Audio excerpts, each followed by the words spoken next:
In this module, we're going to introduce you to futures, why futures are needed, how one can hedge using futures, and in a later module, we're going to introduce you to the mechanics of the margin account associated with the futures.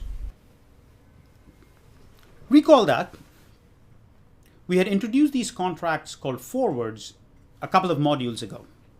Forwards were contracts that gave the buyer the right and the obligation to purchase a certain amount of an underlying asset at a specified price at a specified time.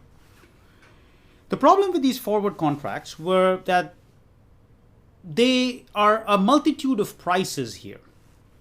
And as a result of that, they cannot be organized through an exchange. So what do I mean by multitude of prices? So let's say that there is an expiration time capital T. If you construct a forward contract at time t equal to 0, associated with that particular contract would be a forward price F0. If you construct it at some other time t equal to k, there will be a different forward price Fk. If you construct something at t equal to u, there's be another price Fu. So all of these contracts are expiring at the same time capital T,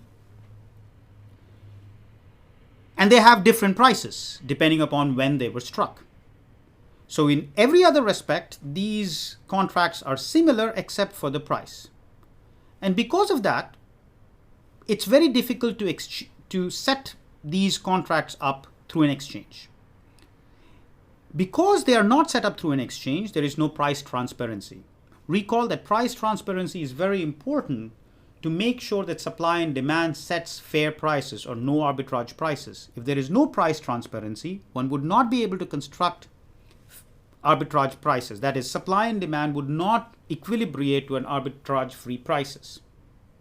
Because there is no price transparency and these contracts are not organized through an exchange, there is something called double coincidence of wants. When you construct these forward contracts, you have to have somebody take the opposite side. In order to find that counterparty, you have to go look for it. And that might lead to problems where certain forward contracts cannot be written because their counterparty is not available. There's also default risk of the counterparty. We talked about this in the context of swaps.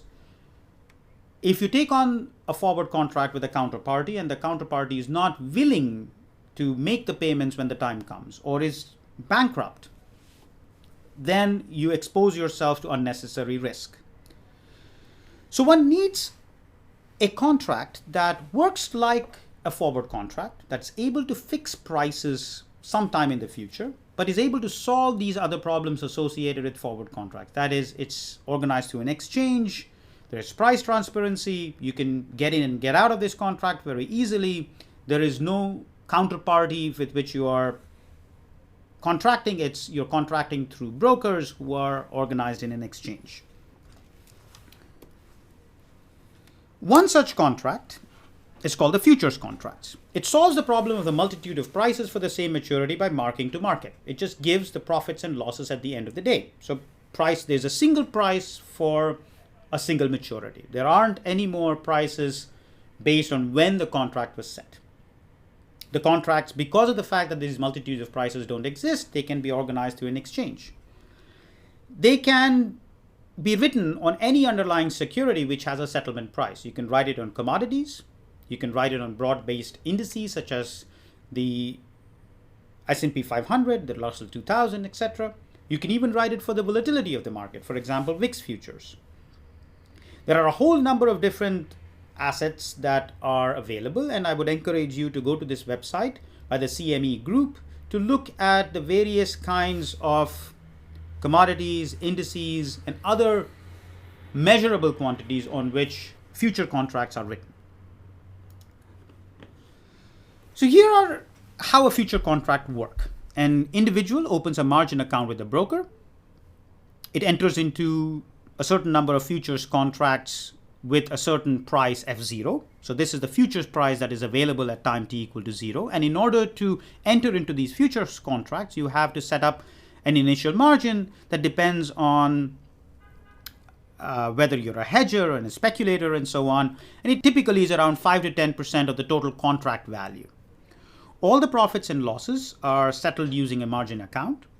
If there are profits, which means that the futures price goes up and you're having a long position, then the profit that you make is credited to your margin account. If the price goes down, then the losses are also settled through the margin account. If the margin becomes below the maintenance margin, then there's a margin call. That is, the broker asks you to put more money in and you have to make it back up to the initial margin.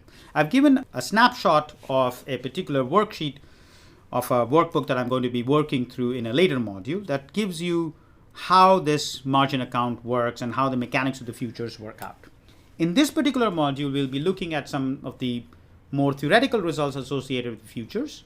In the later module on Excel, I will walk you through how the mechanics work out. So what are some pros and cons of futures? Well, the pros are you can have high leverage. You only put 5 to 10% of the total notional amount of the contract in the margin account. As a result, you can control very large sums of money by putting very small amount of money up front. So you can get yourself very high profit. Futures accounts are very liquid, so you can take exposure to many different kinds of assets very easily. It can be written on a wide variety of underlying assets. So if you want to hedge or speculate, you can speculate on a very wide range of assets. The cons are quite related to the pros. The high leverage means that you expose yourself to high risk as well. Futures prices are approximately linear function of the underlying, so only linear payoffs can be hedged. So if you have a cash flow that is a non-linear function of some underlying asset price or some underlying market indicator, then you cannot hedge them using futures prices because futures prices are linear functions of the underlying. Futures may not be completely flexible. Futures are organized through exchanges, which means that they mature at specified date, they are written for a specified quantity, they're only written for certain commodities and so on. And so if you want to hedge something which doesn't quite fit the specifications of futures contracts, you might have to construct a one-off forward contract. You might have to go back to the broker and construct a one-off forward contract, or take on something called basis risk, which is going to come later on in this module. What about pricing futures? So in order to price futures, we need something called the martingale pricing formalism. And this comes because in its full generality, the interest rates are random or stochastic. And when you have stochastic interest rates, we cannot use the simple arbitrage arguments that we have constructed so far to construct a price for a future. If, on the other hand, the interest rates are deterministic, then we know that forward price is equal to the futures price. We know how to construct the forward price using our arbitrage arguments, and therefore we know how to price the futures price.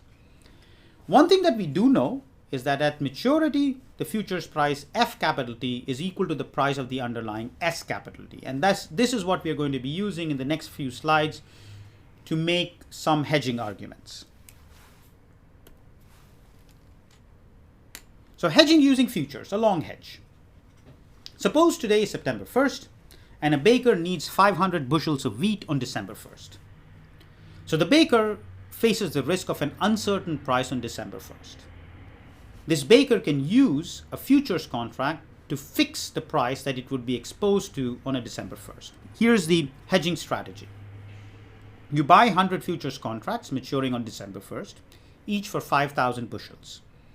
So you now have taken on futures contracts that are for 500,000 bushels. What happens to the cash flow on December 1st? The futures position at maturity is going to be F capital T, whatever is the futures price at time capital T, minus F0, whatever is the current price for the futures contract. I know that at time capital T, F of T is equal to S of T. Therefore, the futures position at maturity is going to be S capital T minus F0. If you were to buy the bushels of wheat in the spot market, you have to pay S capital T. So the effective cash flow that you get, that is, you buy in the spot market and you take the profits that you get from the futures position, the effective cash flow that the baker gets is ST, which is the payment. This piece of the payment is coming from the futures position. And this is the payment that the baker has to make in the spot market. So S of t cancels, and effectively the price of the baker is fixed at F0. Did this cost anything? If you look at the initial position and the final position, it would appear as if nothing happened. You could get into the futures contract without putting any money up front. You end up getting the difference between the spot price at the future time minus the current price as the profit from the futures position. If you combine that by the cost in the spot market, it appears that by not putting up any money, you were able to fix the price of wheat to be F0, which is the current futures price. But in reality, in order for all of this to work out, you have to put money into a margin account, and you have to keep adding money to the margin account in case there are margin calls. If at any point during the time from 0 to capital T, from September 1st to December 1st, if there is a margin call and you're not able to provide the money necessary to keep your position going, the broker is going to cancel your position, and all the benefits that you were thinking about getting from the future position are no longer available. So even though it's not transparent, one has to keep in mind that there are costs associated with making sure that there is enough cash there to put up the margin calls when necessary. In the previous example, we had a perfect hedge. We assume that the futures contract matures right at the time that we want the money. But perfect hedges are not always possible. The date capital T at which we have a cash flow may not be a futures expiration date. The cash flows associated with whatever the quantity that we are trying to hedge may not correspond to an integer number of futures contracts. It was very lucky that we were buying 500,000 bushels of wheat because the futures contracts were written on 5,000 bushels of wheat. A futures contract on the underlying may not be available. If I want to hedge kidney beans, I don't have a futures contract on it. The futures contract might not be liquid. I may not be able to get enough quantity of the futures contract that I need. The payoff, P of T, may be non-linear in the underlying. And then the futures contract, which only gives me a linear payoff, will not be sufficient to hedge. The difference between the spot price for the underlying and the futures price is called the basis. Futures price here refers to whatever futures contracts that we are buying in order to hedge the underlying asset whose stock price is stochastic or random. When there is a perfect hedge, then the basis is equal to 0. When there is no perfect hedge because of one of the reasons listed above, the basis is not equal to 0 at time capital T. The spot price of the underlying is not equal to the futures price of the contract that we are using to hedge the underlying. This is what is called basis risk. A basis risk arises because the futures contract is on a related but different asset or expires at a different time. Here's an example. Today is September 1st, and a taco company needs 500,000 bushels of kidney beans on December 1st. The story is the same, except now instead of wheat, this particular company needs to hedge the price of kidney beans. The taco company faces the risk of an uncertain price of kidney beans. The problem is that there are no kidney beans futures available.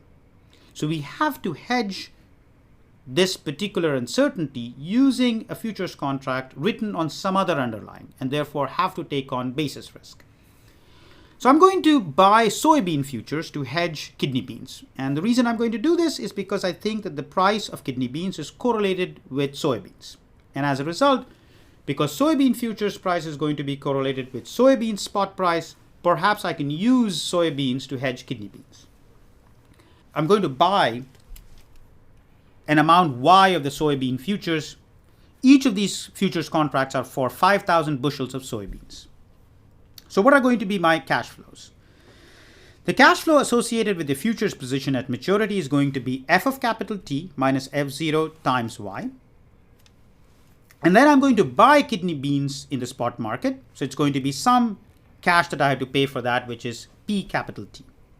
So the effective cash flow is going to be Y of Ft minus F0 plus PT. which is the cash flow associated with buying kidney beans in the spot market. PT is not equal to Y times FT for any Y, and therefore a perfect hedge is impossible. So now what happens? What can we do? So instead of trying to get a perfect hedge where the effective cash flow is exactly equal to 0, I'm going to try to minimize the variance of the cash flow. Variance of CT can be written as variance of PT plus the variance of Y times FT minus F0 plus 2 times the correlation between Y, FT minus F0 and PT. Now F0 is a constant because at time t equal to 0, this is known. So this expression can be written as the variance of PT, which is the same term as before. Now I'm ignoring the constant, so I write this as variance of Y times FT. I take the Y outside, and whenever I pull a constant out of the variance, I get the square of that constant, so it becomes Y squared times the variance of FT.